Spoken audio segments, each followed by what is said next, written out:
Praise the lord. ప్రభు పేరిట మీ అందరికీ వందనాలు. నేటి దిన వాగ్దానము.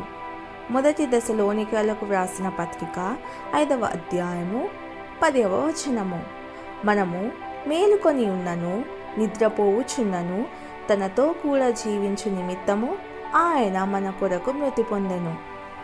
కీడు కలిగించే కార్యాలేవి ఆయన వలనైనవి కాకపోయినా దేవుడు మన జీవితాల్లో వాటిని కొన్నిసార్లు అనుమతిస్తాడు. తగిన కారణమున్నది గనుక అది మన మేలు కోసమే జరుగుతుంది.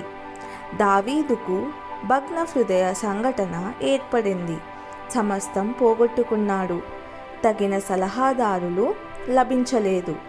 అప్పుడు అతడు ఏం చేశాడో తెలుసా? ప్రభువులో తను తాను బలపరుచుకున్నాడు.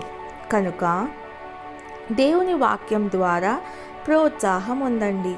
ఈ కార్యము నా వలనైనది అని ప్రభు అంటున్నాడు. మీకు కలిగిన సమస్తమును నా వలననే కలిగినది. నా దక్షిణ హస్తంతో మిమ్మును లేవనెత్తుతాను అంటున్నాడు ప్రభు. మిమ్మును ముట్టినవాడు నా కనుగుడ్డును ముట్టినవాడు. నీవు నా దృష్టికి ప్రియుడవు. అట్టి ప్రోత్సాహమిచ్చిన ప్రభువుకు చేతులెత్తి నమస్కరించండి. ప్రార్థన.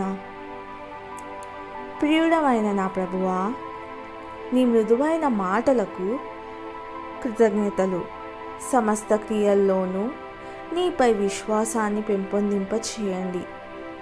ఇతరుల కష్టాలకు స్పందించి ఓదార్చి కన్నీరు తుడిచి గాయాలు కడిగి అవసరతలోనున్న వారికి ఆపన్న హస్తం అందించి ప్రభువుకు వలె ప్రవర్తించు భాగ్యం దయచేయండి తండ్రి. ప్రభు నామంలో ప్రార్థిస్తున్నాను తండ్రి. ఆమెన్.